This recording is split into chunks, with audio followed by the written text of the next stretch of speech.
Before we begin, a heartfelt thank you to all our amazing subscribers. Your support means everything. And if you're new here, welcome. You've just stepped into a world of mystery, folklore, and unforgettable storytelling.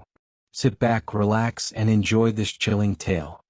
10 powerful villagers walked into an old widow's home for a mysterious dinner. By morning, 5 were dead, and none would ever be the same. Just food, silence, and secrets buried for 30 years. What did she feed them? And why did only one leave with peace? This is the haunting tale of the widow's last meal. She cooked dinner for 10, but only one left with peace. In the quiet village of Umuokoro, where red dust clung to every wall and secrets were buried deeper than the roots of the irako trees, there lived a woman most had long forgotten, Mama Nneka. Her mud house stood at the very edge of the forest, just past the banana grove, where the road narrowed and the birds sang differently. Time had hollowed the house in her life. 30 years earlier, Mama Nneka had been known simply as Nneka, the wife of Obinna, a proud farmer whose land was among the most fertile in Umuokoro. He had inherited it from his father, who had fought tooth and nail to keep it during colonial land seizures. But good land brings bad attention. There had been whispers, arguments, petitions to the chief. Then one night, fire.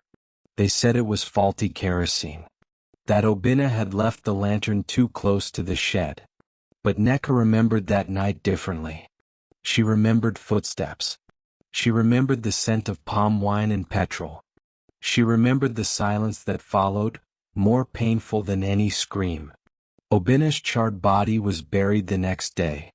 No justice. No arrest. And then the papers were signed. Her land, now unclaimed, was sold off in parts, and the chief declared the matter closed. Nneka, young and childless, became a ghost. She never remarried. She didn't leave the village, but she withdrew from it. Her voice grew silent. Her clothes grew plain. Children feared her. Women avoided her. Men pitied her briefly, then forgot.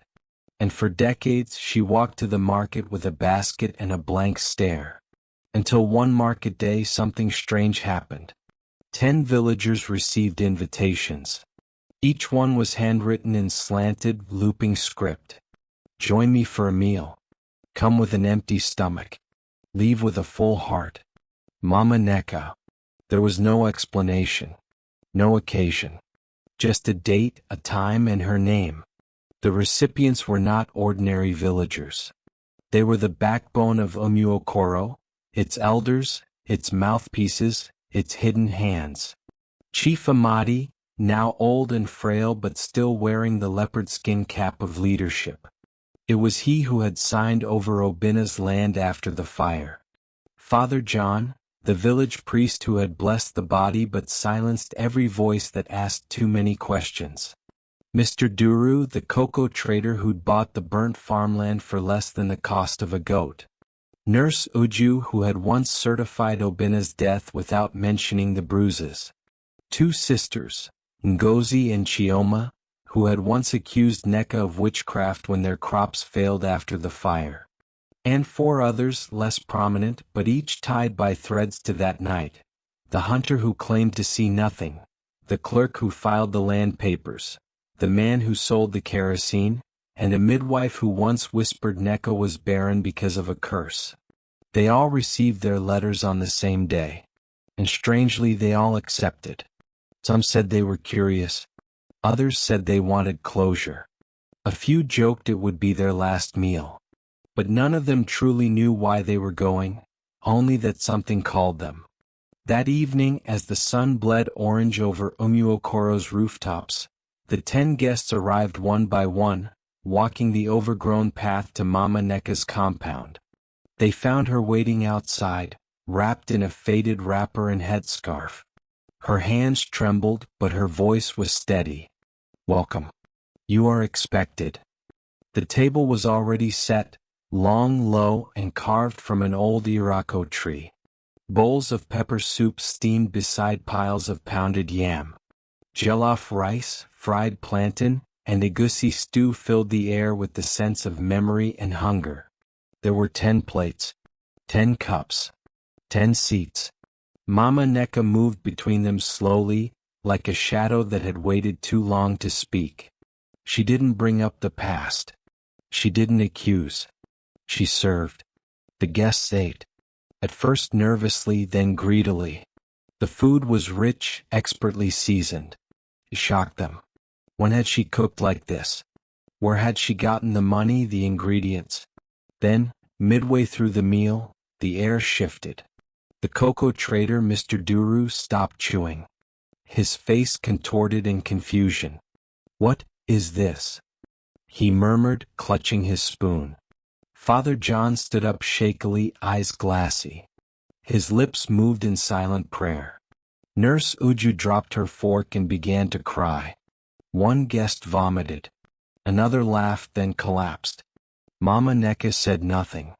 She continued serving. By morning, 5 were dead. One had stumbled down her broken stairwell in the night, breaking his neck. Another was found foaming at the mouth under a tree. The cocoa trader died of a heart attack just before dawn.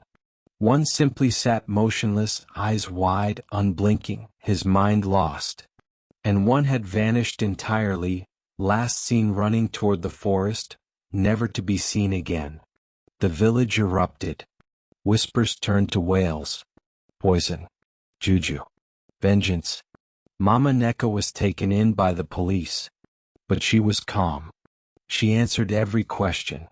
"I cooked them food," she said. What they tasted was their own doing. Tests were run. Every bowl was scraped and examined. No poison. No drug. Nothing foreign. The food was clean. But investigations into the victims' pasts uncovered more than food could explain. Each had been tied somehow to the fire, to the land, to the betrayal. Some had been bribed. Others had lied. A few had done nothing but had known everything. The meal hadn't killed them. Their guilt had. Only one guest survived unharmed, Father John. But even he hadn't eaten. Just before the meal began, he had pulled Mama Nneka aside. Tearfully, he confessed what he had buried for 30 years, that he had known the fire was no accident. That he had heard the plan, had even warned the chief not to go through with it. But when the land burned, he said nothing. He had lived in silence ever since. "I'm not here for forgiveness," he told her. "Only truth." Mama Nneka looked at him then, and for the first time that night she smiled, not with joy but with release. "Your guilt is not mine to carry," she said. He sat beside her that night and drank only water. Mama Nneka was released. No charges. No trial. Just silence. The survivors, those who remained, left the village one by one. Some out of shame. Others out of fear. The village grew quieter. Mama Nneka returned to her home. She planted cassava. She fed the birds.